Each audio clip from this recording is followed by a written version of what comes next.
थोड़ा डिस्टरबेंस आने की वजह से सॉरी। तो जैसे कि मैं बता रहा था आपको कि हम लोग वचन को सिर्फ सुनने वाले बनते हैं और प्रभु के वचन के ऊपर हम लोग चलते नहीं हैं। पर आज परमेश्वर हमारे को बताना चाहता है यूहन्ना, ये जो हमने पढ़ी ये कहानी हम लोग बचपन से बहुत बार सुनते आए हैं और हम लोग इस पर बहुत से बार हमारे को पाजी साहब ने और हम लोगों ने भी इस पर वचन दिया है। पर मैं आज आपको परमेश्वर की तरफ से प्रॉमिस दिलाता हूँ कि परमेश्वर आज आपको एक नए रूप में ये बात बताएगा। इस कहानी के द्वारा परमेश्वर आज हमारी आंखों को खोलेगा। परमेश्वर क्या कहना चाहता है आज हम ध्यान से सुनेंगे तो परमेश्वर हम सबके साथ में आज बात करेगा। तो यहाँ पर जैसा लिखा है, यीशु फंसे के 6 दिन पहले बैथनिया में आया। जैसा कि हम जानते हैं बैथनिया एक बहुत छोटा सा गांव था और लाजर का जो परिवार था वो भी एक बहुत छोटा सा परिवार था। उसमें 3 ही जन थे, मार्था, मरियम और लाजर। और ये जो फंसे के पर्व है ये हम जब देखते हैं कि पुराने नियम के अंदर निर्गमन की पुस्तक में जब 12वें अध्याय में हम पढ़ते हैं तो यीशु मसीह परमेश्वर ने इसराइलियों को मिस्र प्रजा से छुड़ाया था, फिरौन से छुड़ाया था। और वहाँ उस समय में इन्होंने एक पहलौठा बकरा लिया था, मेमना लिया था और उस मेमने को उन्होंने बलिदान किया था और वो ब्लड उन्होंने अपने अपने घरों पे लगाया था। और जब मौत का फरिश्ता निकला था तो जो इसराइली लोग थे जिनके घर पर ये मेमने का लहू लगा था उन सबको उससे छोड़ दिया। बाकी के सबके जानवर क्या, मनुष्य क्या, सबके पेलोटों को उसने मार दिया था। वही फसह के लिए हमारा परमेश्वर हम लोगों के लिए कुर्बान होने के लिए जा रहा था। वही ये फसह का पर्व यहाँ पर बता रहा है कि यीशु मसीह फसह के 6 दिन पहले बैतनिय्याह में आया। वहाँ लाजर था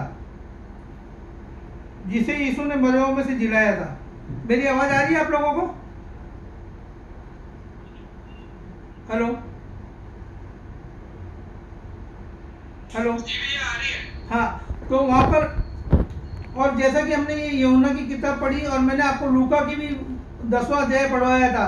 दोनों चीज समान है, यीशु मसीह दोनों के घर में आए थे। पर आपने गौर किया एक चीज का कि जब हम लूका की किताब पढ़ रहे थे तो वहाँ पर मरियम और मार्था का नाम है, लाजर का नाम नहीं है। वहाँ पर लाजर का नाम नहीं बताया गया है। वैसे ही हमारा जीवन भी है, हमारा नाम प्रभु के लायक नहीं है। हम भी प्रभु के लायक नहीं थे। लाजर का नाम का वहां पर विवरण भी नहीं है, हमारे नाम का भी विवरण करने के लायक ही नहीं है। जब हम यूहन्ना की पुस्तक उसका 11वां अध्याय उसकी पहली वचन में पढ़ते हैं तो वहां पर कुछ इस प्रकार लिखा है, जहां पर लाजर का विवरण आता है कि लाजर बीमार था। आज हमारा जीवन भी ऐसा ही है, हम भी बीमार हैं। और आगे जब पढ़ते हैं तो बाइबल बताती है कि बीमारी के कारण लाजर को मृत्यु हो गई थी उसकी, मतलब मौत हो गई थी लाजर की। आज हम भी ऐसे ही हैं, हमारा कोई अस्तित्व नहीं था, हमारा कोई नाम नहीं था, पर परमेश्वर ने हमको नाम लेकर बुलाया। जैसे वो लाजर को नाम लेकर बुलाता है वैसे उसने हमको भी नाम लेकर बुलाया। हम भी बीमार थे, हम भी पाप के अंदर मरे हुए थे, हमारा भी कोई अस्तित्व नहीं था, हम भी पाप की बीमारी के अंदर मरे हुए थे। इफिसियों की पत्री आप नोट कर लीजिए, इफिसियों की पत्री उसका 2वां अध्याय और पहली कलम जब आप पढ़ेंगे तो वहां पर इस प्रकार लिखा है कि पाप की मजदूरी मृत्यु है और हम सब पाप में गिरे हुए हैं, कोई भी मनुष्य पाप से वंचित नहीं है।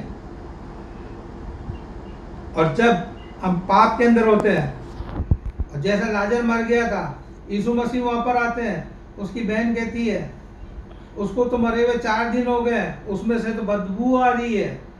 जब हम भी, हमारी कोई पहचान नहीं थी, हम मसीह में नहीं थे, हम भी पाप में मरे हुए थे और हमारे अंदर से भी बदबू आ रही थी।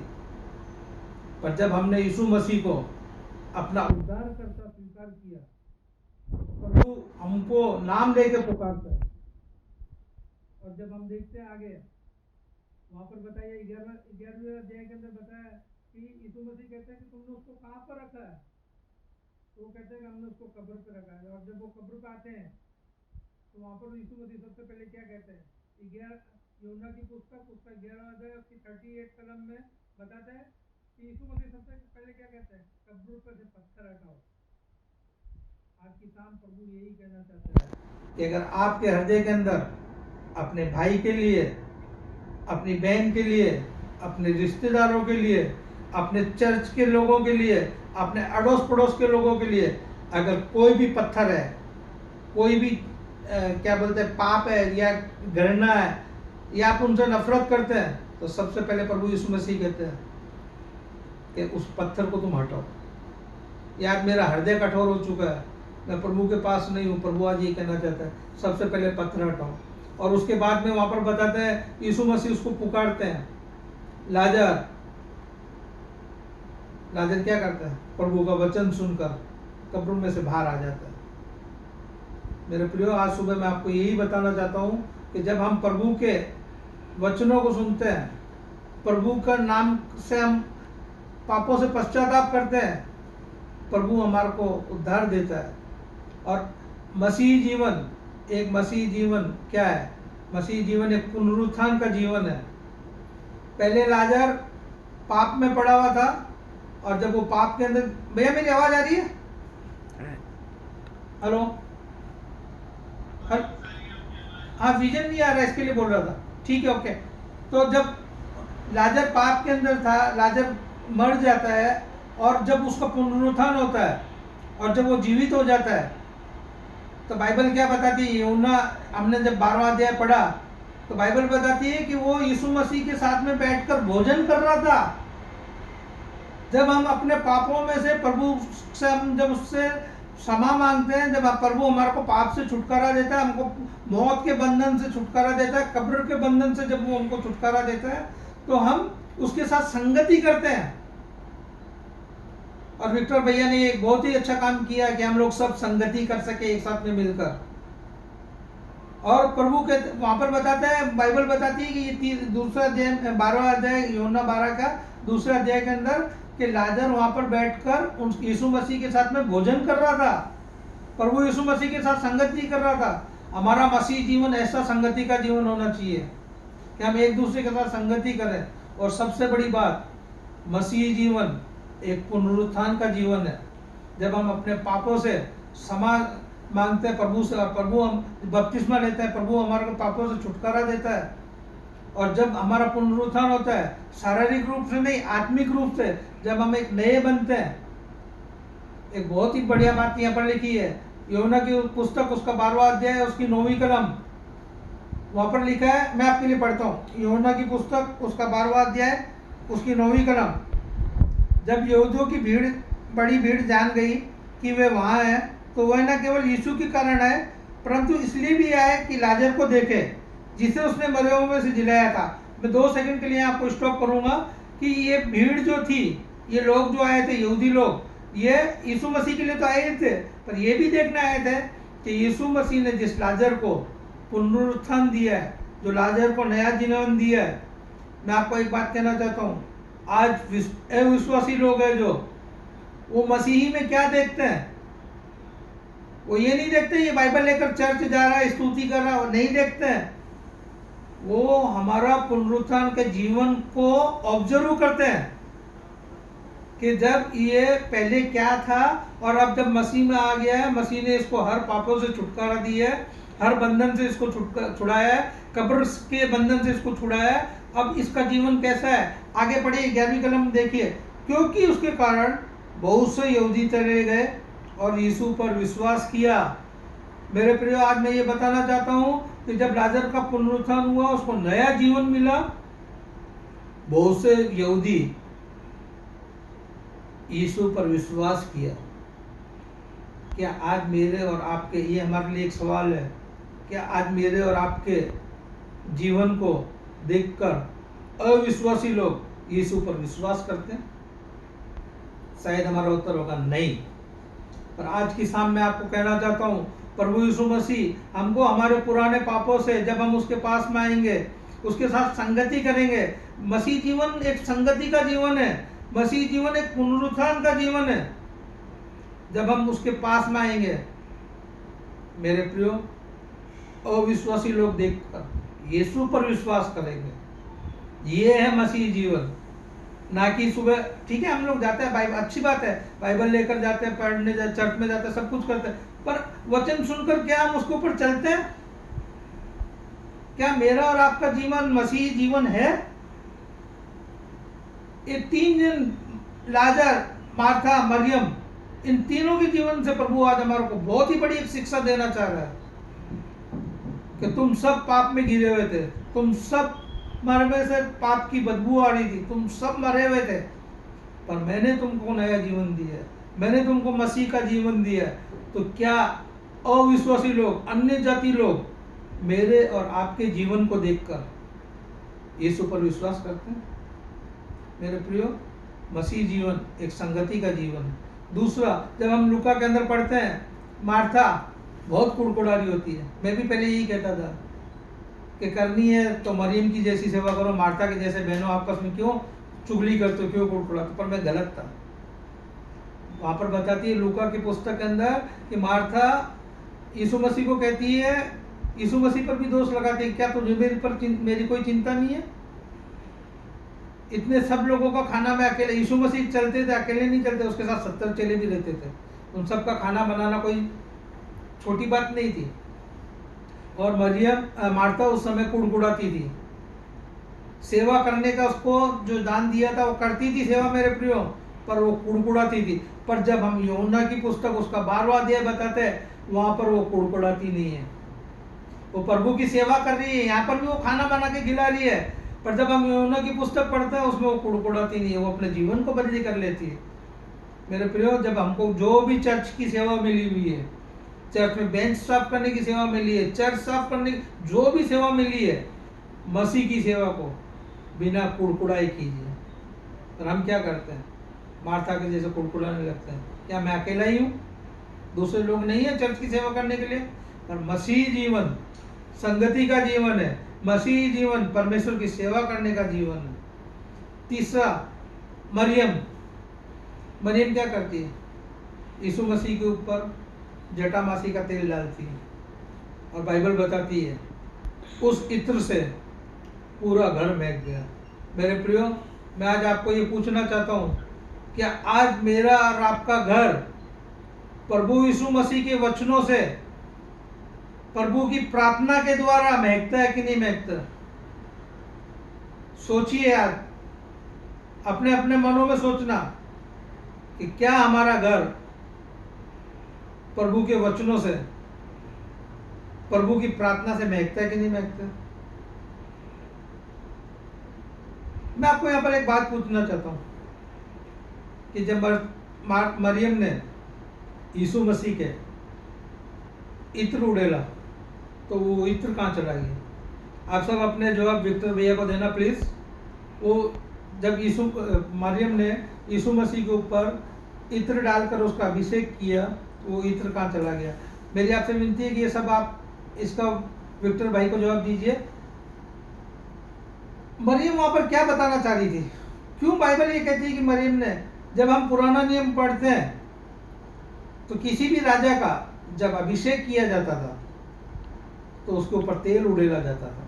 3 लोगों का अभिषेक हुआ करता था पुराने नियम में, एक राजा का, एक याजक का, एक भविष्यद्वक्ता का। मरियम यीशु मसीह के ऊपर इत्र उड़ेल कर यही बता रही थी कि तू आज से मेरे घर का राजा है, तू आज से मेरे जीवन का याजक है, तू आज से मेरे जीवन का भविष्यद्वक्ता है। क्या प्रियो, यीशु मसीह आज हमारे घरों का राजा है? हम अपने अपने घरों के ऊपर लिख देते हैं Jesus Christ is the unseen guest. प्रियो, वो अनसीन गेस्ट नहीं है, वो गेस्ट नहीं है, वो मेरे और आपके जीवन का मालिक है, पर हम उसको गेस्ट बनाकर अपने घरों में रखते हैं, उसकी आराधना नहीं करते हैं। पर मरियम का जीवन एक आराधना का जीवन बताया जाता है। मैं आपको थोड़े समय के लिए यहाँ पर रोकूंगा और मैं आपको निर्गमन की पुस्तक में ले जाऊंगा। मैंने क्यों ये 3 बताए? क्योंकि पुराने नियम में जब इस्राएली लोग मिस्री लोगों के बंदी थे, फिरौन के बंदी थे, वहां पर भी परमेश्वर ने ये 3 ही काम उनको सौंपे थे। जब हम निर्गमन की पुस्तक उसका 5वां अध्याय उसकी पहली आयत पढ़ते हैं, 5 से लेकर 10 तक आप जब पढ़ेंगे तो वहां पर मूसा और हारून फिरौन को यही कहते हैं, मेरी प्रजा को जाने दे, मेरी प्रजा को जाने दे, मेरी प्रजा को जाने दे। और जब हम 5वां अध्याय उसकी पहली आयत पढ़ते हैं तो मूसा और हारून फिरौन को ये कह, फिरौन एक शैतान के रूप में दर्शाया गया है और जो मिस्र है वो पूरे संसार को दर्शाया गया है। और वहाँ पर मूसा और हारून फिरौन को कहते हैं, मेरी प्रजा को जाने दे ताकि वो परमेश्वर का प्रभु बनाए। मेरे प्रियो, प्रभु क्या है? परमेश्वर के साथ संगति। इसराइलियों को क्यों छुड़ाया परमेश्वर ने? कि इसराइली लोग परमेश्वर के साथ संगति करें, जैसे लाजर ने करी। लाजर को पुनरुत्थान मिला, वो प्रभु के साथ भोजन करने बैठा था, मेज की संगति में था, प्रभु की संगति में था। पर ये इसराइली लोगों ने नहीं किया। 7वां अध्याय निर्गमन की पुस्तक 7वां अध्याय उसकी 16वीं आयत जब हम पढ़ते हैं तो वहां पर ऐसा लिखा है कि मेरी प्रजा को जाने दे, ये मेरी सेवा करे। और उसके बाद 8, 9, 10 में जब हम पढ़ते हैं तो मूसा और हारून कहते हैं, मेरे लोगों को जाने दे ताकि वो प्रभु की आराधना करे। प्रभु अपने सच्चे आराधना करने वालों को ढूंढता है। प्रेरितों का काम 17 अध्याय उसकी 26वीं आयत मेरे साथ पढ़ेंगे। प्रेरितों के काम उसका 17 अध्याय उसकी 23वीं आयत। प्रेरितों का काम 17 अध्याय 23वां वचन में आपके लिए पढ़ता हूँ। क्योंकि मैं फिरते हुए जब तुम्हारे पूजने की वस्तुओं को देख रहा था तो एक ऐसी वेदी भी पाई जिस पर लिखा था, अनजाने ईश्वर के लिए। जब ये इसराइली लोगों के अंदर पौलुस घूम रहा था तो वहाँ पर उसने देखा कि इनके पूजने के जो स्थान थे वहाँ पर एक अनजाने देव की वेदी थी और ये अनजाने में उसको पूज रहे थे। जब आप आगे पढ़ेंगे तो उसको ये जो दर्शन दिया है वो बताया जाता है कि अन्य जाति के लोग अनजाने में परमेश्वर की पूजा करते हैं। पर मेरे प्रियो, हम तो मसीही हैं, हम परमेश्वर की आराधना नहीं करते हैं। हम सिर्फ प्रभु को 7 दिन के अंदर सिर्फ आधा घंटा 1 घंटा परमेश्वर के लिए निकालते हैं। मैं लोगों पर क्या इल्जाम लगाऊं? मैं खुद ऐसा था। संडे के दिन जब मुझे मेरी वाइफ कहती थी कि वाइफ और बच्चे कहते थे कि चलो चर्च में चलते हैं, तो मैं कहता था नहीं, मुझे सोने दो, 6 दिन में बहुत थक जाता हूँ, एक ही दिन तो आराम करने को मिलता है। पर मेरी वाइफ और मेरे बच्चे हमेशा संडे को चर्च जाते थे और मेरे लिए वहाँ पर प्रार्थना करते थे। और हमारे पादरी साहब रेवरेंड भरत सोलंकी साहब, उन्होंने भी मेरे को काफ़ी अच्छा मार्गदर्शन दिया और उसके बाद में मेरा काफ़ी हौसला बढ़ाया और मैं आज आप लोगों के सामने प्रभु का वचन लेकर आता हूँ। पर मेरा कहने का मतलब ये है कि जब इस्राएली लोग प्रभु ने उनको छुड़ाया सेवा करने के लिए, संगति करने के लिए, आराधना करने के लिए, पर उन्होंने नहीं की। और जब हम मलाकी की पुस्तक पढ़ते हैं वहाँ पर वो लोग कहते हैं परमेश्वर के पीछे चलना व्यर्थ है।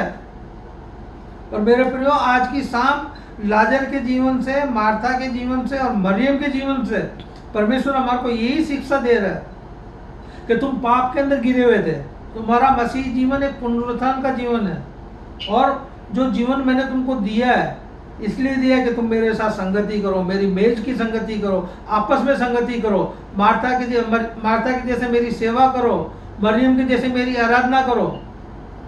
पर प्रियो, हम इन सब से दूर रहते हैं। मैं आपको एक बात और बताकर वचन को बंद करूंगा। आइए मेरे साथ लूका की पुस्तक उसका 12वां अध्याय निकालेंगे। लूका की पुस्तक उसका 12वां अध्याय।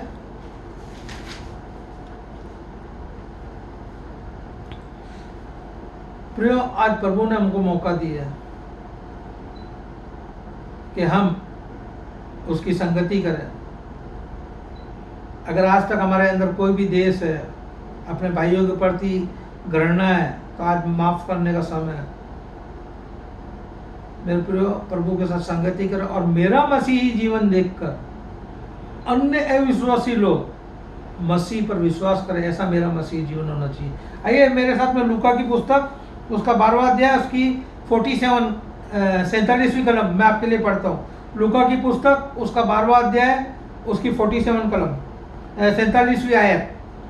वो दास जो अपने स्वामी की इच्छा जानता था और तैयार ना रहा और ना उसकी इच्छा के अनुसार चला, वो बहुत मार खाएगा। मेरे वचन नहीं, प्रभु के वचन है आज की शाम। उसने हमको मसीह घर में जन्म दिया है। हम बचपन से मसीह को जानते हैं, मसीह के वचन सुनते हैं, मसीह के बारे में पहचानते हैं। पर क्या मेरा जीवन मसीह का जीवन है जिससे लोग देखकर, अविश्वासी लोग देखकर विश्वास करें? अगर नहीं है तो आज बाइबल ये कहती है, मैं आपके लिए दोबारा पढ़ता हूं, वो दास जो अपने स्वामी की इच्छा जानता था, आज हमारे स्वामी की इच्छा क्या है, परमेश्वर की क्या इच्छा है, हम उसके साथ संगति करें, हम उसकी सेवा करें, हम उसकी आराधना करें। हम सब इस बात को अच्छे से जानते हैं। और तैयार ना रहा, आज वक्त है तैयारी का। और ना उसकी इच्छा के अनुसार चला, बहुत मार खाएगा।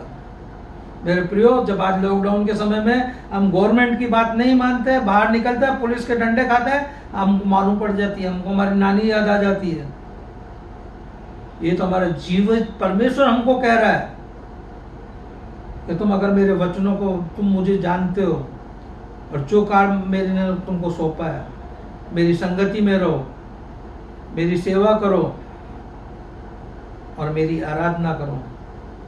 जब अगर हम ये नहीं करेंगे तो प्रभु का वचन आज कह रहा है हम बहुत मार खाएंगे। आज हमारे जीवन के अंदर दुख, तकलीफ, कष्ट, संकट क्यों है? इसी कारण है कि हम प्रभु के वचन को, जैसे याकूब की पत्री हमने पढ़ी थी, कि सिर्फ प्रभु के वचन को उस प्रकार से सुनते हैं कि कांच में अपने आप को देखते हैं, अपनी सुंदरता को देखते हैं और बाद में भूल जाते हैं कि हम कैसे दिख रहे हैं। हम उसके वचनों पर नहीं चलते, उसके साथ संगति नहीं करते। मेरे प्रियो, मैं आज आपको यही कहना चाहता हूँ कि हम मसीह जीवन, प्रभु ने हमारे को यूहन्ना 14:15 के अंदर जैसा बताता है, 15-14, कि तुमने मुझे नहीं चुना है, मैंने तुम्हें चुना है। और उसने हमको बचपन से मसीह घर में पैदा किया है, बचपन से हम मसीह के बारे में सुनते आ रहे हैं। पर आज की शाम प्रभु का वचन आपको यही कहना चाह रहा है कि हमारी कोई पहचान नहीं थी, मेरी कोई पहचान नहीं थी, मुझे कोई नहीं जानता था, पर प्रभु आज मुझे आवाज दे के बुला रहा है, मुनीष तू कहाँ है? आप लोगों को आवाज दे के बुला रहा है, आप लोग कहाँ हो? अगर आप पाप में हो तो आज प्रभु आपको उद्धार देगा और आपको पुनरुत्थान का जीवन देगा। मसीह जीवन पुनरुत्थान का जीवन है और हम पुनरुत्थान के अंदर, पुनरुत्थान की सामर्थ्य को हम जानते हैं, उसको हम मानते हैं, क्योंकि हमारा मसीह खुद क्रूस पर हमारे लिए चढ़ गया था, मारा गया, गाड़ा गया और तीसरे दिन जी उठा। मेरे प्रियो, आज उसने हमारे को शाम को ये वचनों के द्वारा यही शिक्षा दी है कि एक मसीही का जीवन ऐसा जीवन होना चाहिए कि जो कोई देखे, अविश्वासी लोग देखे, वो यीशु मसीह पर विश्वास करे। उसके लिए हमें परमेश्वर की संगति करनी है, उसकी सेवा करनी है और मारियम की जैसे उसकी आराधना करें। आइए हम अपने सरों को झुकाएंगे और प्रार्थना मांगेंगे। दयालु सामर्थी परमेश्वर, धन्यवाद देता हूँ इस सुंदर वचनों के लिए। परमेश्वर बाप, तूने मेरे मुख द्वारा जो प्रभु वचन बोले, मैं प्रार्थना करता हूँ परमेश्वर बाप, जिन जिन लोगों ने इस वचनों को सुना है, पर प्रभु तू उनके हृदय में काम कर। और प्रभु हम अपने जीवन को, प्रभु जो मरे हुए थे, पाप में थे, परमेश्वर तेरे पास में लेकर आते हैं। परमेश्वर, जिस प्रकार लाजर को देखकर यहूदी लोगों ने तुझ पर विश्वास किया प्रभु, वैसे ही पिता परमेश्वर बाप, अन्य जाति के लोग हमारे जीवन को देखकर तुझ पर विश्वास करें, ऐसा तू हमने परमेश्वर बाप। और प्रभु, हम तेरे वचनों को एक कान से सुनकर दूसरे कान से निकालने वाले ना हो, ऐसा तू हम दे प्रभु। इस विनती को तेरे बेटे यीशु मसीह के नाम से मांगता हूँ, आमीन। थैंक यू विक्टर भैया, एक बार वापस से आप सबको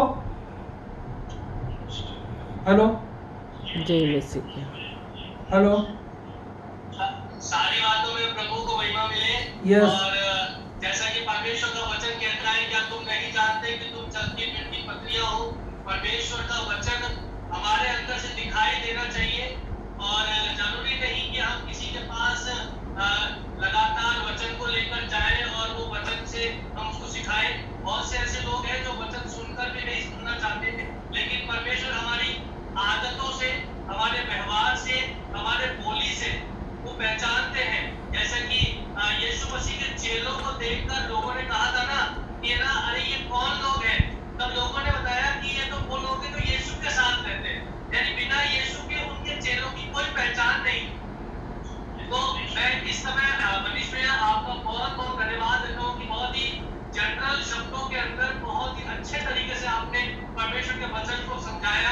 बाइबल के इन तीनों कैरेक्टर के विषय में आपने बहुत अच्छे से हमें समझाया।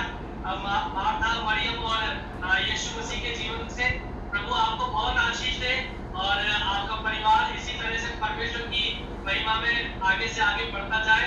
और बहुत बहुत धन्यवाद कि आपने इतना कीमती समय अपना निकाला हमारे लिए, हमारे परिवार के लिए। और मैक्सिमम लोग तो सब आपके पहचान वाले ही हैं, आपके बीकानेर वाले भी यहीं बैठे हैं। यस भैया, एक छोटा बीकानेर वाला है। यस भैया, यस भैया। ये लोग, ये आभा दीदी और ये तो मेरे पास सबने